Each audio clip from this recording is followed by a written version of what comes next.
పశ్చిమ గోదావరి జిల్లా పాలకొల్లులో సెంటు భూమి పేరిట వైసీపీ ప్రభుత్వం పేదలను మోసం చేస్తుందన్నారు పాలకొల్లు ఎమ్మెల్యే నిమ్మల రామానాయుడు. ఈ సందర్భంగా పాలకొల్లు మండలం పూలపల్లి నుంచి శివదేవుని చిక్కాల గ్రామం వరకు ఇంటి స్థలాల అబ్దిదారులతో కలిసి పాదయాత్ర నిర్వహించారు.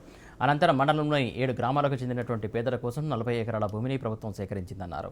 కానీ ఇంతవరకు తట్ట మట్టి కూడా వేయలేదని విమర్శించారు.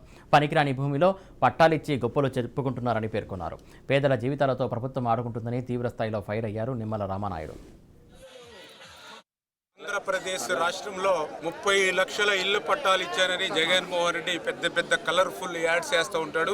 ఎంత మోసం, ఎంత దగా ఆ పేదల్ని, మహిళల్ని ఆ ఇళ్ల స్థలాల పేరు చెప్పి దగా మోసం చేస్తూ ఉన్నాడో ఈవేళ ఒక శాసనసభ్యుడిగానో లేకపోతే ఒక తెలుగుదేశం పార్టీ గానో చెప్పట్లా, ఏదైతే ఈవేళ ఒక సామాన్య ప్రజానికం తరపున మాట్లాడుతున్నాడు. ఎందుకంటే ఈవేళ నా నియోజకవర్గంలోనే నేను చూపిస్తూ ఉన్నా ఈ జగన్మోహన్ రెడ్డి గారికి ఏ రకంగా ఆ పేదలు మహిళలు మోసపోయారు. ఎందుకంటే మొన్ననే 1వ తారీఖున పాలకొల్లు నుంచి ఏదైతే ఒక పాదయాత్రగా కాజగొప్ప వెళ్ళాం. అంటే పాలకొల్లు పట్టణంలో నివసించే వారికి ఆ పట్టణానికి దూరంగా 15-20 కిలోమీటర్ల దూరంలో పనికి రానిటువంటి సెంటు ముంపు పట్టా ఇచ్చి పేక లోతు నీళ్ళల్లో ఏ రకంగా ప్రభుత్వమే